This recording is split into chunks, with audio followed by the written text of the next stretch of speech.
மேஷராசிக்கார அன்பர்களே, நிறைய பேர் இந்த மேஷராசிக்கு நிறைய ஜோதிடத்தை ஓப்பன் பண்ணோடனே எல்லாருமே கிரக பயிற்சினால் அது நடக்க போகுது இது நடக்க போகுது அதுன்னு உங்களை நிறைய பேர் பயப்படுத்தி விட்டுருப்பாங்க. அதே மாதிரி நிறைய பேர் என்ன சொல்லியிருப்பாங்க அப்படின்னா, வாழ்க்கையில் இந்த ஒரு விஷயத்தை செஞ்சீங்க அப்படின்னா ஓரளவுக்கு பரவாயில்லையா இருக்கும் அப்படிங்கிற மாதிரி சொல்லியிருப்பாங்க. நிறையாவும் அதுக்கு செலவும் பண்ணியிருப்பீங்க. நீங்கள் இனி வரக்கூடிய காலகட்டங்களில் இந்த மேஷராசியை பொறுத்த வரைக்கும் நிறைய பேர் அந்த கஷ்டம் இந்த கஷ்டம் சொன்னாலும் எந்த கஷ்டமே இல்லாமல் வாழ்க்கையை மகிழ்ச்சியாக வாழ்வதற்கு முருகர் உங்களுக்கு துணை இருக்காருங்க. அந்த முருகர் உங்களுக்கு எந்த வகையில் வழிவிடுறார் அப்படிங்கிறது தான் ஒரு முக்கியமான விஷயம். மேஷராசியில் 10 கோடி பேர் இருப்பான். 10 கோடி பேருமே அந்த கஷ்டத்தை அனுபவிக்கிறது இல்லையே சார், ஏன் ஒரு சிலருக்கு மட்டும் அந்த கஷ்டம் வருது? அந்த கஷ்டத்தை எப்படி தீர்க்கிறது, அந்த கஷ்டத்தை எப்படி மகிழ்ச்சியாக மாற்றுறது அப்படிங்கிறத இந்த வீடியோவில் நம்ம சொல்ல போகிறோம்.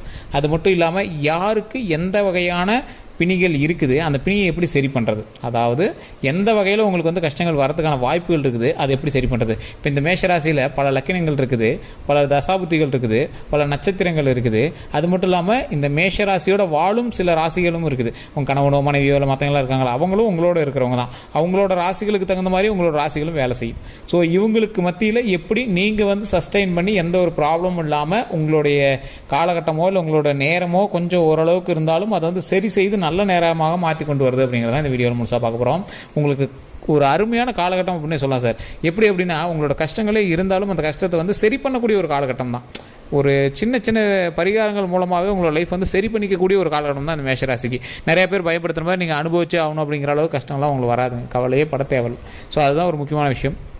அதே மாதிரி தனிப்படையான ஜோதிடம் பார்க்கணும் அப்படின்னு ஆசைப்படுறவங்க கீழே ஃபோன் நம்பர் கொடுத்துருக்கேன். உங்களுடைய பெயர், அதே மாதிரி நீங்கள் பிறந்த ஊர், பிறந்த நேரம், இது 3 மட்டும் நீங்கள் சொன்னீங்க அப்படின்னா போதும். நீங்கள் பார்த்துட்டு இருக்கிறவங்க மேஷராசி அப்படின்னா கண்டிப்பாக நீங்களும் கமெண்ட் செக்ஷனில் அதை பதிவிடுங்க.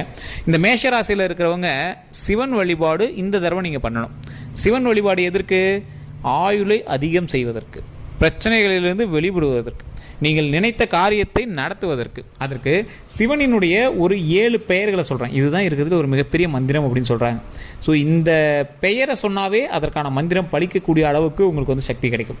இதை நீங்கள் முடிஞ்சால் இதை மறுபடியும் ரீப்ளே கூட பண்ணி கேட்டுக்கோங்க. ஒரு பேப்பரில் கூட எழுதி வச்சுக்கோங்க. கட்டாயம் இது உங்களுக்கு உதவும். இதனால் நான் உங்கள்கிட்ட ஒன்று காசு கேட்க கிடையாது, அது இதுன்னு சொல்ல கிடையாதுங்க. இதை நீங்கள் எந்த நெட்டில் வேணாலும் தேடி பாருங்கள். இதன் மூலம் ஒரு மிகப்பெரிய ஒரு சக்தி உங்களுக்கு கிடைக்கிறதுக்கான வாய்ப்புகள் அதிகமாகவே இருக்குதுங்க. நான் அப்படியே சொல்கிறேன், கேட்டுக்கோங்க. இது ஒரு 8 சிவபெருமானினுடைய திருப்பெயர்கள் அப்படின்னு தான் சொல்கிறாங்க. இந்த 8 பெயர்களை நீங்கள் ஜஸ்ட் நீங்கள் வாயின் மூலமாக சொன்னோம்னாவே போதும். தினம் தினம் நீங்கள் சொன்னீங்க அப்படின்னா அதோட பெரிய கஷ்டங்கள் தீரும். சரி, இப்போ நான் சொல்கிறேன், அப்படியே முடிஞ்சால் இதை ரீப்ளே பண்ணியும் பார்த்துக்கோங்க. கமெண்ட் செக்ஷன்லேயும் இதை கேட்குறவங்க பதிவிடுங்க. அதே மாதிரி நம்மளோட கமெண்ட் செக்ஷனையும் நான் பின் பண்ண சொல்கிறேன், டிஸ்கிரிப்ஷனையும் நான் பின் பண்ண சொல்கிறேன். சரி, சிவபெருமானை வணங்குவதற்கு முன்னாடி 2 கைகளையும் கூப்பினீங்கன்னா தலையை கொஞ்சமாக இறக்கிக்கணும். சிவபெருமானுக்கு முன்னாடியோ அல்லது சூரியனுக்கு முன்னாடி நின்று நீங்கள் சிவபெருமானை வணங்கலாம். அப்படி வணங்கும் போது கை கூப்பிக்கணும், தலை கொஞ்சம் கீழே பார்த்த மாதிரி இருக்கணும். சிவபெருமான்கிட்ட மட்டும் எப்போவுமே அடிமையாக சிவபெருமானினுடைய ஆசி பெற்ற பக்தனாக தான் சிவபெருமானை வணங்கணும். ஸோ அப்படி வணங்கும் போது நான் சொல்லக்கூடிய இந்த 8 பெயர்களை நீங்கள் சொல்லுங்கள். ஓம் பவாய, ஓம் சர்வாய, ஓம் ருத்ராய, ஓம் பசுபதையே, ஓம் உக்ராய, ஓம் மகாதேவாய, ஓம் பீமாய, ஓம் ஈசாய. ஸோ இந்த பெயர்கள், இந்த 8 பெயர்கள் தான் இருக்கிறதுலே மிகப்பெரிய பிரபஞ்ச மந்திரம் அளவுக்கு சிவபெருமானை அவரை குளிர வச்சு சிவபெருமானினுடைய அருள் கிடைப்பதற்கு ஒரு மிகப்பெரிய மந்திரம் இது. மேஷராசிக்கு தற்போதைய காலகட்டத்தில் எல்லா இன்னல்கள்லேருந்தும் வெளிவருவதற்கு இந்த மந்திரம் மிகப்பெரிய உறுதுணையாக இருக்கும். அந்த மந்திரத்தை மறுபடியும் சொல்கிறேன், கேட்டுக்கோங்க. இது மந்திரம் மட்டும் கிடையாது, சிவபெருமானினுடைய திருப்பெயர்கள். ஓம் பவாய, ஓம் சர்வாய, ஓம் ருத்ராய, ஓம் பசுபதையே, ஓம் உக்ராய, ஓம் மகாதேவாய, ஓம் பீமாய, ஓம் ஈஷாய. இதை நீங்கள் முடிஞ்சால் கமெண்ட் செக்ஷனில் பதிவிடுங்க. இதுவே உங்களுக்கு ஞாபக சக்தி உண்டாக்கும். இதை நீங்கள் டெய்லி உச்சரிக்கிற அளவுக்கு உங்களோட மைண்டுக்குள்ளே இருக்கும். நான் டிஸ்கிரிப்ஷன்லேயே இதை நான் பின் பண்ண சொல்கிறேன். கண்டிப்பாக இதை நீங்கள் ட்ரை பண்ணி பாருங்கள். இதன் மூலமாக பல கஷ்டங்களும் தீரும். சரி, இப்போ இந்த மேஷராசிக்கு எப்படி இருக்கக்கூடிய நாட்கள் உங்களுக்கு? சார், இந்த மேஷராசியை பொறுத்த வரைக்கும் சில கஷ்டங்களை அனுபவிப்பீங்க அப்படிங்கக்கூடிய ஒரு நாட்கள் தான். அப்படி இல்லைன்னா சொல்லவே முடியாது. இந்த அனுபவிக்கக்கூடிய கஷ்டங்கள் பாடமாக மாறுவதற்கான வாய்ப்புகள் இருக்குது. நீங்கள் யாரை நம்பி இருந்தீங்களோ அவன் சரியில்லை சார், யாரை தப்பாக நினச்சிங்களோ அவன் சரி சார் அப்படின்னு உங்களை பாடம் போட்டுவதற்கான ஒரு நேரம். நீங்கள் ஆடம்பரமாக செலவு பண்ணியிருந்தீங்கன்னா காசு விஷயத்தில் உங்களை சரி பார்க்கக்கூடிய ஒரு நேரம். நீங்கள் அளவுக்கு அதிகமாக உணவு உண்டு கடையெல்லாம் வாங்கி சாப்பிட்டுட்டு இந்த மாதிரி இருந்தீங்கன்னா நீங்கள் கடையிலே சாப்பிடவே கூடாத அளவுக்கு உங்களை சரி கட்டக்கூடிய ஒரு நேரம். ஸோ இந்த மாதிரி செய்த தவறுகளை உணர வைக்கக்கூடிய, பாடங்களை கற்பிக்கக்கூடிய ஒரு நேரமாக இனி வரக்கூடிய காலங்கள் அமைய போகுது. சார், இது ஒரு மிகப்பெரிய ஒரு ட்விஸ்ட் தானே. எப்படி சார் வாழ்க்கையவே அப்படியே நீங்கள் ஜாலியாக இருந்தது அப்படியே ஒரு லாக் போடுற மாதிரி இதாக இருக்கே சார் அப்படின்னு நீங்கள் என்கிட்ட கேட்பீங்க. ஆமாம் ஆமாம் சார், இது ஒரு சின்ன விஷயம்தான். இதை நீங்கள் வந்து உங்களோட ஆடம்பரத்தை சரி பண்ணிக்கணும், ஆனால் உங்களுக்கு கிடைக்க வேண்டிய நல்ல விஷயங்கள் கிடைச்சிதான் இருக்கும். ஒரு எக்ஸாம்பிள் தாங்க, ஒரு சுகர் பேஷண்ட்டுக்கு முன்னாடி ஸ்வீட் வைக்கிறாங்க. அதை சாப்பிட்டுட்டே இருந்ததுனால இன்றைக்கி அதை சாப்பிட்றதுக்கு கொஞ்சம் யோசிக்க வேண்டியதாக இருக்குது. சாப்பிட்லாம், ஆனால் கொஞ்சமாக தான் சாப்பிட முடியும். ஸோ அந்த மாதிரி ஸ்வீட்டு உங்களால் எடுத்துக்க முடியும், ஆனாலும் நீங்கள் வந்து வேறு வழியே இல்லாமல் அமைதியாக இருக்கிறீங்க. அந்த மாதிரி தான். ஸோ நீங்கள் செய்த தவறுகளை உணர்ந்து அதை நீங்கள் உங்களுக்காக சரி பண்ணிக்கக்கூடிய ஒரு பாடம் கற்பிக்கக்கூடிய ஒரு நேரமாக இந்த நேரம் அமையுதுங்க. ஒன்றும் பெரிய ஒரு பிரச்சனையும் கிடையாது. லைஃப்பில் ஒரு மிகப்பெரிய ட்விஸ்ட்டுன்னா திருப்பக்கூடிய ஒரு திருப்பு முனையும் கிடையாது. நல்ல ஒரு வளர்ச்சிக்கு உண்டான நேரம். அதற்கு முன்பு உங்களுக்கு சிறு சிறு பாடங்களை கற்பிக்கக்கூடிய ஒரு நேரமாக இந்த நேரம் அமைது. சார், இது எப்படி சார் நீங்கள் சொல்கிறீங்க? அந்த விஷயம் மட்டும்தானா மேஷராசிக்கு, இல்லை வேறு ஏதாவது ஒரு விஷயங்கள் ஏதாவது இருக்கா அப்படின்னு கேட்டிங்கன்னா, சின்ன சின்ன வேறுபாடுகளும் இருக்குங்க. சார், இதில் என்ன வேறுபாடு இருக்க போகுது? இதில் எப்படி வேறுபாடுன்னு நீங்கள் சொல்கிறீங்க?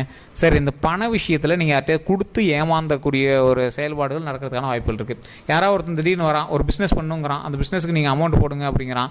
நீங்கள் யாருன்னே தெரியாது, அதிக ஆசை காட்டுறான், ஒரு 2 டைம் 3 டைம் எடுத்து காட்டிட்டான். சார், 3 மாதமாக அமௌண்ட் வந்துட்டு தான் சார், ஒன்றும் பெரிய இஷ்யூஸ்லாம் இல்லை, பரவாயில்ல, நல்லா தான் ரன் ஆகிட்டு, நல்ல லாபம் வந்துட்டு இருக்குது சார் அப்படிங்கும்போது டக்குன்னு உங்களை வந்து டேர்ன் பண்ண வைக்கும், உங்களுக்கு பாடம் கற்பிக்க வைக்கும். இதில் இந்த மாதிரி விஷயத்தெல்லாம் தெரியாத ஆள்கிட்ட பணத்தை கொடுக்கூடாதுரா, உங்களுக்கு பாடம் புகட்டுறப்பாடுறா அப்படிங்கிற மாதிரி இருக்கும்.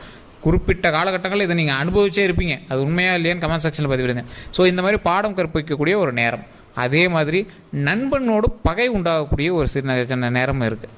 நண்பனோடோ இல்லை உங்களுடைய குடும்பத்தினருடைய கூட ரொம்ப நட்பு ரீதியாக நீங்கள் பழகிட்டு இருக்கக்கூடிய உங்களோட ரத்த சொந்தத்திலேயே கூட நீங்கள் வந்து பகை உண்டாவதற்கான நேரத்துக்கான வாய்ப்புகளும் இருக்குது. உங்களுடைய தப்பாகவும் இருக்கலாம், அவங்களுடைய தப்பாகவும் இருக்கலாம். உங்களுடைய பேச்சின் மூலமாகவும் உங்களுடைய வார்த்தையின் மூலமாகவும் மற்றவர்களை புண்படுத்தக்கூடிய ஒரு தருணம். ஸோ இந்த மாதிரி உங்கள் மூலமாகவே அது வந்து நடக்கிறதுக்கான வாய்ப்பு. இப்போ நீங்கள் பணம் கொடுத்து ஏமாந்தாலும் நீங்கள் தான், உங்கள் கை தான். ஆனால் வேறு யாரோ சொல்கிறாங்க சார், அவன் சொன்னான் சார், இவன் சொன்னான் சார், யார் சொன்னாலும் உங்களுக்கு எங்கே சார் போச்சு அறிவு, அப்படி தான் சொல்லுவாங்க. ஸோ அந்த மாதிரி சண்டை போட்டிங்க அப்படின்னா, சார் பெரியவங்கிட்ட ஏப்பா சண்டை போடுற அப்படின்னு உங்களை தான் ஃபைனலாக வருவாங்க. ஸோ இந்த மாதிரி ஏதோ ஒரு காரணத்துக்காக உங்கள் மேலே தான் பழி வரக்கூடிய ஒரு நேரம். ஸோ அந்த பழியை வந்து சரி பண்ணிக்கணும் அப்படின்னா நிறைய இடங்களில் நீங்கள் என்ன பண்ணணும் அப்படின்னா அமைதியாக இருக்கணும். வேறு வழியே இல்லை. எவ்வளோ ஆசை காட்டினாலும் ஆசைக்கு மயங்கக்கூடாது. எவ்வளோ சண்டை போட்டாலும் அந்த இடத்துல நீங்கள் கோபப்படக்கூடாது. கொஞ்சம் சமாளித்து சரி பண்ணி போகணும். பெரிய இதில் நாம் கௌரவமாக கெத்தாக போய் அது இதுன்னு பண்ணுறோங்கிறதெல்லாம் கொஞ்சம் பார்த்து பண்ணணும். பஞ்சாயத்துக்கு தேவையில்லாதவங்க பஞ்சாயத்துக்கு போய் தலையிடக்கூடாது. இதுதான் வந்து உங்களுக்கு சரியான ஒரு தருணம். எதுக்கு? உங்களை நீங்கள் காப்பாற்றிக்கிறதுக்கு. ஸோ முன்னாடி போய் கெத்து காட்டணும் அப்படிங்கிறதெல்லாம் கொஞ்சம் ஒத்தி வச்சுட்டு ஓரளவுக்கு பார்த்து சூதானமாக நடந்துக்கக்கூடிய ஒரு முக்கியமான காலகட்டம் இந்த காலகட்டம்.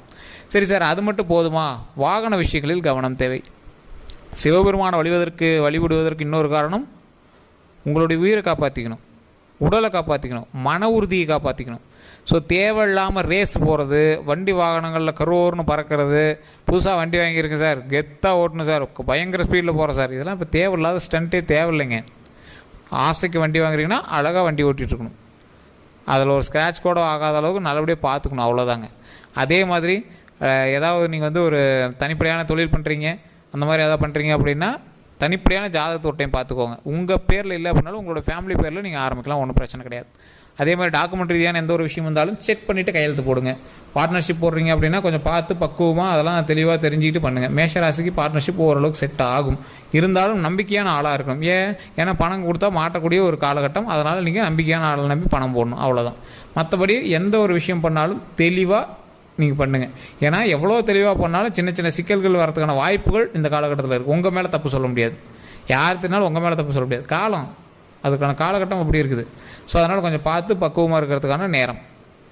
அதே மாதிரி அதீத தொழில் பண்ணுறோம் அப்படின்னு நிறைய இன்வெஸ்ட் பண்ணுறீங்க அப்படின்னா கொஞ்சம் கவனமாக தனிப்படையான ஜோதிடத்தை பார்த்து உங்களுடைய ராசிக்கு நட்சத்திரத்துக்கு செட் ஆகுமா, பண்ணலாமா எல்லாம் கேட்டு பண்ணிங்க அப்படின்னா இன்னுமே 100% பர்ஃபெக்ட்.